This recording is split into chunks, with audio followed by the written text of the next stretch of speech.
अच्छा जी, अस्सलाम वालेकुम। Welcome to my YouTube channel. सबसे सबसे पहले सब्सक्राइब करना मत भूलिएगा। अच्छा, एक्चुअली रिसेंटली में जो है ना एक सीरीज़ स्टार्ट की हुई है ऑन जो भी सीएसएस, पीसीएस और अदर एग्ज़ाम्स, इवन दो जो कॉम्पिटिटिव एग्ज़ाम्स हैं और चाइनीज़ लेक्चर्स हैं, क्योंकि मैंने जो है ना बैचलर्स और मास्टर्स दोनों चाइनीज़ में की हुई है। तो इन फ्यूचर में जो है ना चाइनीज़ से रिलेटेड या दूसरे सब्जेक्ट से रिलेटेड वीडियो अपलोड करूँगा। तो जैसे कि मैंने पिछले लेक्चर्स में थोड़ा इंग्लिश के बारे में, कुछ पार्ट्स ऑफ स्पीच के बारे में बोला था, आपको बताया था।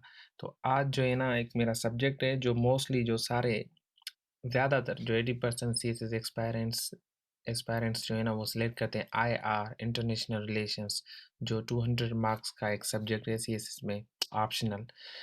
तो आज से मैं उसकी सीरीज़ स्टार्ट कर रहा हूँ और सबसे पहले जो है ना आज पहला जो लेक्चर है आईआर का आईआर सब्जेक्ट का स्कोप क्या है, ये इंटरनेशनल सिस्टम है क्या, और इसकी जो है ना नेचर क्या है, इस सब्जेक्ट की डेप्थ क्या है, और सीएसएस में ये सब्जेक्ट सिलेक्ट करना क्यों इम्पोर्टेंट है। तो सबसे पहले आज हम पढ़ते हैं आईआर की बेसिक डेफिनेशन, और उसके बेसिक जो है ना कुछ आईआर के जो है ना सब पॉइंट्स जो होते हैं, जैसे स्टेट सिस्टम हो गया, नॉन स्टेट सिस्टम हो गया, इंक्लूडिंग दूसरी चीज़ें। तो स्लोली तो जैसे कि फर्स्ट आईआर, अच्छा, इंटरनेशनल रिलेशंस, आपको वर्ल्ड इंटरनेशनल से पता चल गया होगा कि जो दुनिया में जो भी ममालिक हैं और जो भी स्टेट्स हैं, उनका आपस में रिलेशनशिप क्या है, ठीक है। तो इंटरनेशनल रिलेशनशिप की जो इंट्रोडक्शन है, जो डेफिनेशन है, international relation is the study of interest based on political, non-political relations among states and non-state actors at international level। अच्छा जी, तो इंटरनेशनल रिलेशंस क्या होता है? जो भी स्टेट्स होती हैं, हर एक स्टेट में जो होता है ना म्यूचुअल इंटरेस्ट होता है, ठीक है। वो एक बेस्ड होता है, वो पॉलिटिकल भी होता है, वो नॉन पॉलिटिकल भी होता है, और वो स्टेट और नॉन स्टेट के दरमियान ही होता है। फॉर एग्जांपल, आप एक छोटा सा एग्जांपल ले लीजिए, जैसे पाकिस्तान और चाइना है, उन दोनों का एक म्यूचुअल इंटरेस्ट है, ठीक है। वो जो है ना इंटरेस्ट बेस्ड है कहाँ पे, पॉलिटिकल भी है, उनका म्यूचुअल इंटरेस्ट के साथ चलें, क्योंकि पाकिस्तान की ज्योग्राफिकल जो इम्पोर्टेंस भी बहुत है with respect to Chinese views, क्योंकि वो आसानी से वहाँ से ट्रेड कर सकते हैं। ये पॉलिटिकल भी उनका इंटरेस्ट ऐसे है कि दोनों कंट्रीज़ में जो है ना पीस हो, और पॉलिटिकल जो है ना रिलेशंस अच्छे हों। नॉन पॉलिटिकल ऐसे कि चाइना अब क्या कर रहा है, ज़्यादा से ज़्यादा इन्वेस्टमेंट कर रहा है। चाइना की जो मल्टीनेशनल कंपनीज़ हैं, वो पाकिस्तान में आ रही हैं, इन्वेस्ट कर रही हैं। तो ये जो कंपनीज़ हैं, वो नॉन पॉलिटिकल हैं। तो ये एक नॉन पॉलिटिकल इंटरेस्ट भी होगा। इससे पाकिस्तान को भी फ़ायदा होगा, उसकी इकोनॉमी को भी। ऐसे ही पाकिस्तान जैसे चाहता है कि अफ़गानिस्तान में जो है ना पीस हो, क्यों हो? क्योंकि वो पाकिस्तान के भी बेनिफिट में है, और अफ़गानिस्तान में, क्योंकि पाकिस्तान वहाँ से ईज़िली ट्रेड कर सकता है रशिया और दूसरे ममालिक की तरफ, यूरोप की तरफ। तो और नॉन पॉलिटिकल पाकिस्तान जो है ना एनकरेज कर रहा है अपनी कंपनीज़ को या दूसरी कंपनीज़ को कि जाएँ अफ़गानिस्तान में इन्वेस्ट करें।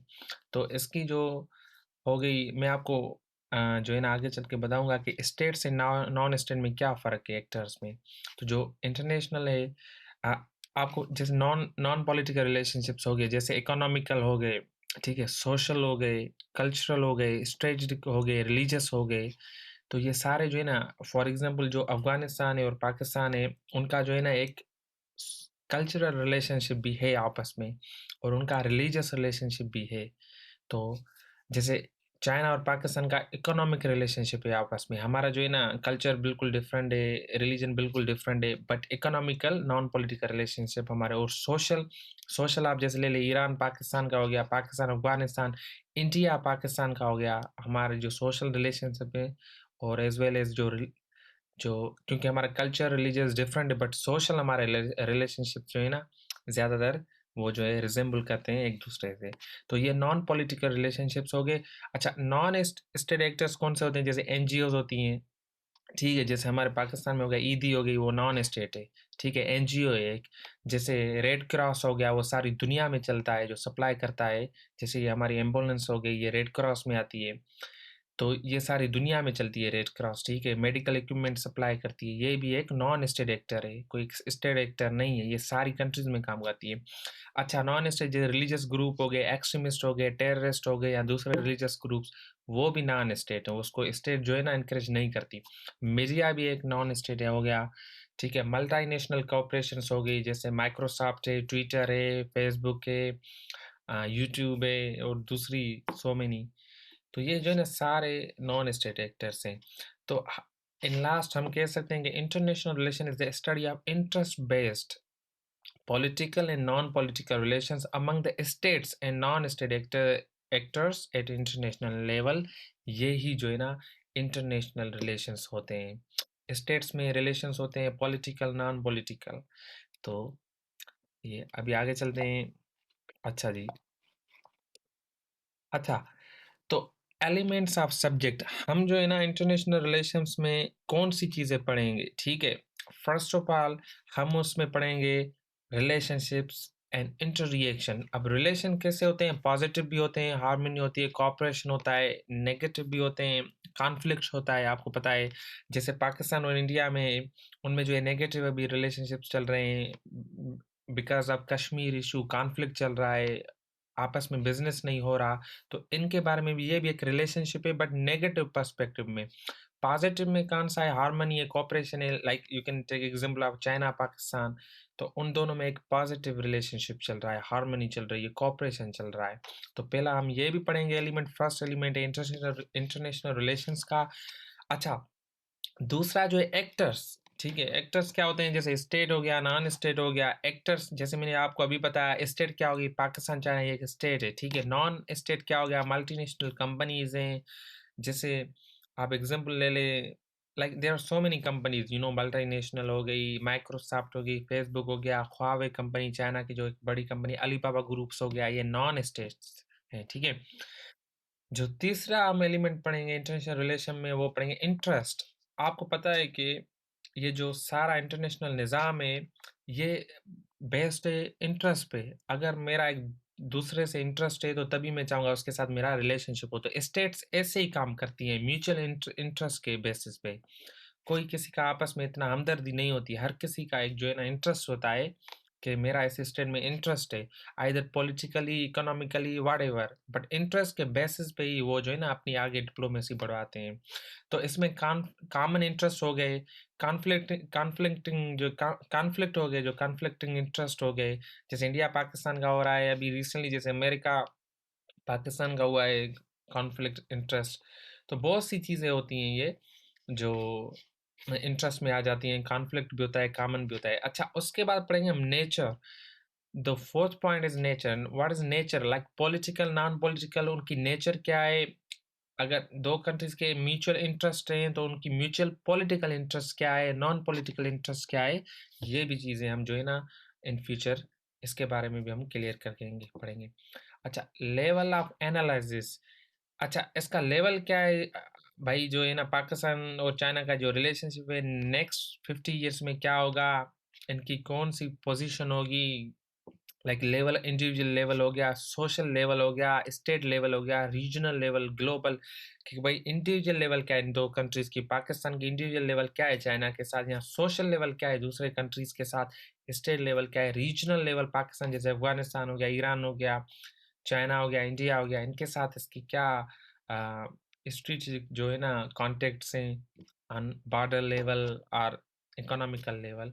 तो ये जो है ना 5 फैक्टर्स हैं, एलिमेंट्स ऑफ सब्जेक्ट ने इंटरनेशनल रिलेशंस के जेके in like we are gonna study. Okay, so ये तो हो गया एलिमेंट्स ऑफ सब्जेक्ट। तो आगे अब हम चलते हैं। अच्छा, अभी जो है ना evolution of international relation as a academic level, academic level पे इवोल्यूशन क्या हुआ? क्योंकि पहले तो जो है ना लाइक फ्रेंच रिवॉल्यूशन से पहले जो है कि ऐसे ही आया, कुछ होता नहीं था, स्टेट्स होती नहीं थी। तो आगे चल के ये जो है ना स्टेट्स बन गई, फिर जो है ना एकेडमिक लेवल पे आ गई, स्कूलों में पढ़ाया गया। तो आईआर का जो स्कूल ऑफ थॉट्स है, फर्स्ट स्कूल ऑफ थॉट्स पता वो है सिटी स्टेट्स। ये जो है ना दिया था बेरी बोजन और रिचर्ड लिटिल ने। उन्होंने कहा था कि भाई पहले होता था स्टोन एज का ज़माना, उसके बाद आ गया इंडिविजुअल, उसके बाद आ गया फैमिली सिस्टम, फिर हो गया क्लेन्स, पहले स्टोन एज होती थी, फिर अकेले बंदे होते थे, फिर अकेला बंदे एक बंदे के बाद हो गया, फिर फैमिली सिस्टम आ गया। तो ये जो है ना बेरी बोजन और रिचर्ड लिटिल ने फर्स्ट स्कूल ऑफ थॉट दिया था कि भाई पहले जो होता था सिटी स्टेट्स होता था। तो सेकंड स्कूल ऑफ थॉट ये है कि नेशन स्टेट्स। अब नेशन स्टेट्स क्या है, जैसे कि आपको पता है ट्रीटी ऑफ वेस्टफेलिया जो फ्रेंच रिवॉल्यूशन था, जो आया था 16 1608 से लेकर 1648 तक जो है ना, ये फ्रेंच रिवॉल्यूशन चल रहा था। आपस में इनकी जो है ना कॉलोनियल वॉर्स चल रही थी, प्रॉक्सी वॉर्स, रिलीजियस वॉर, क्योंकि ये क्राइस्ट चर्च के जो है ना आपस में कैथोलिक्स एंड प्रोटेस्टेंट के आपस में लड़ाइयाँ चल रही थी। तो 1648 के बाद यूरोप ने सोचा कि यार ये तो लड़ाइयाँ चलती रहेंगी, क्यों ना हम एक इसको प्रॉपर शेप दिया जाए कि हमें जो है ना नेशन बनाई जाए। पहले ये फ्रेंच, स्विस, लाइक पॉलिश, ये जो है ना नेशन नहीं होती थी, इनके नेम्स नहीं होते थे। तो नेशन सिस्टम आया आफ्टर 1648 फ्रेंच रिवॉल्यूशन के बाद। तो सेकंड स्कूल ऑफ थॉट ये है आईआर का। अच्छा जी, थर्ड स्कूल ऑफ थॉट जो है ना आईआर का ये कांग्रेस ऑफ वीना। कांग्रेस ऑफ वीना जो है ना 1815 में आई, क्योंकि उस वक्त भी क्योंकि यूरोप में जो है ना काफी ऐसे से वार सी जंगें ही चलती रही थी, क्योंकि नेपोलियन की वार थी। नेपोलियन जो वो कह रहा था कि वो एक बड़ा डिक्टेटर था। फ्रेंच रिवॉल्यूशन आ गया, फिर कॉडिफिकेशन ऑफ लॉज आ गए कि भाई रिवॉल्यूशंस आ रहे हैं, चलो ये लड़ाइयाँ चलती रहेंगी, लेकिन इनमें हम कुछ लॉज भी इंट्रोड्यूस कराएं, वार लॉज। अकॉर्डिंग टू लॉज जो है ना ज़्यादा से ज़्यादा इन वार्स को कंट्रोल किया जाए। तो थर्ड स्कूल ऑफ थॉट ये। अच्छा जी, फोर्थ स्कूल ऑफ थॉट ये थी कि भाई वर्ल्ड वॉर वन के बाद लीग ऑफ नेशन बनी ना। लीग ऑफ नेशन जैसे अभी यूएन है, तो लीग ऑफ नेशन में वो था कि भाई वार कोई भी नहीं होगी, स्टेट के साथ जो है ना आपस में पीस होगा, लेकिन वो भी ना चल पाई, क्योंकि ये 1920 में बनने के बाद world war two second start हो गई 1949 में, 39 में। तो उसके बाद भी ये लीग ऑफ नेशन का कोई इतना ज़्यादा इम्पैक्ट नहीं पड़ा इन वार्स पे। फिर उसके बाद बनाएगा यूएन, जो यूनाइटेड नेशन जो अभी चल रहा है, कि कोई भी वार होगी, कुछ भी होगी, तो वो यूएन में डिस्कस किया जाएगा, उसको कंट्रोल किया जाएगा। तो ये चार स्कूल ऑफ थॉट्स थे। ये इवोल्यूशन ऐसे ही हुआ आईआर का, इंटरनेशनल रिलेशन का। अच्छा जी, आगे चलते हैं। अच्छा, ये तो मैंने आपको बताया। आज अभी हम पढ़ेंगे state and non state actors क्या होते हैं, like what are the state and what are the non state actors. तो स्टेट, कोई भी स्टेट बनती है पांच चीजों से, ठीक है। Five basic points of any state. The first one is permanent territory. उस स्टेट की परमानेंट टेरिटरी अपनी होगी ना उसकी। सेकंड जो बनती है वो परमानेंट पॉपुलेशन, उस स्टेट की टेरिटरी भी होगी और उसमें जो है ना रहने वाले लोग भी होंगे। और थर्ड जो उसका है इंटरनेशनल रिकॉग्निशन, वो स्टेट जो है ना, जो यूएन है, यूएन से रिकॉग्नाइज होगी, क्योंकि कोई भी अगर नई स्टेट बनती है, जब तक 193 ममालिक यूएन के उसको रिकॉग्नाइज नहीं करेंगे, वोट नहीं देंगे, तब तक वो state as a state recognise नहीं होगी दुनिया में। तो ये तीसरा है। अच्छा, सोवरेनिटी होगी, उसकी खुददारी होगी, वो स्टेट जो भी होगी वो ऑटोनोमस होगी, वो अपने फैसले खुद ही करेगी, उसको कोई इम्पोज नहीं कर पाएगा। ये जो है ना फोर्थ पिलर है। फिफ्थ पिलर है, सॉरी ये मैंने गलत लिख दिया, central government. Federal central government होगी, जो सारी स्टेट को उसका, सारी स्टेट का चलाएगी, उसकी जो भी सिस्टम होगा। तो ये पांच जो है ना, there are five basic pillars of any state: permanent territory, permanent population, international recognition, member of UN or represents all the states of world, sovereignty, central government. Okay. अच्छा, नॉन स्टेट एक्टर्स कौन से होते हैं? What are the non state actor? Non state जैसे international government organisations हो गई, जो form by states, treatment और एग्रीमेंट फॉर्मल रूल्स के तहत होती हैं, स्टेट्स एस मेंबर होती हैं, ठीक है जी। इंटरनेशनल नॉन गवर्नमेंटल ऑर्गेनाइजेशंस, एक होती है गवर्नमेंटल, एक होती है नॉन गवर्नमेंटल ऑर्गेनाइजेशन, जैसे प्राइवेटली इंडिविजुअल्स हो गए, प्राइवेट ग्रुप्स हो गए, फार्मर रूल्स हो गए। वो जो भी नॉन गवर्नमेंटल ऑर्गेनाइजेशंस होती हैं वो एक्ट करती हैं एक या दो स्टेट में। फॉर एग्जांपल वर्ल्ड वाइड हो गया, फंड हो गया, इंटरनेशनल रेड क्रिसेंट हो गया, ये सारी। अच्छा, मल्टी जो नॉन स्टेट एक्टर्स में आ जाती हैं multinational corporations, sorry, multinational corporation में क्या आ जाती हैं? प्राइवेटली इंडिविजुअल्स आ जाते हैं उसमें, प्राइवेट ग्रुप्स आ जाते हैं, फार्मर रूल्स आ जाते हैं, वो भी 1 या 2 से ज़्यादा स्टेट्स में एक्ट करती हैं और वो जो भी मल्टीनेशनल कॉर्पोरेशन होती है, वो अपने प्रॉफिट के लिए होते हैं। जैसे माइक्रोसॉफ्ट हो गया, एप्पल हो गया, ट्विटर हो गया, फेसबुक हो गया, ये सारा कुछ। तो ये जो था बेसिक पहला लेसन था इंटरनेशनल रिलेशनशिप्स का जिसमें हमने स्टेट भी बयान की, नॉन स्टेट एक्टर्स भी कर दिए, evolution of international relation, school of thought सारी बेसिक चीज़ें इसमें कवर हो गई। ये हमारा पहला लेक्चर था आईआर का। तो अब नेक्स्ट लेक्चर लेक्चर में जो है ना हम डिस्कस करेंगे कि आईआर में जो सेकंड है कि state and non state actors जो हैं वो क्यों हैं और क्यों काम करती हैं, उनका वैल्यू क्या है इस आईआर में ना। तो ये हम सेकंड लेक्चर में डिस्कस करेंगे। तो आज का लेक्चर यहाँ पे तमाम होता है। अगर if you have any question feel free to write on comment and like once again subscribe करना मत भूलिएगा ताकि आप अपडेटेड रहें मेरे लेक्चर से। Thank you very much. See you next lesson. Bye bye.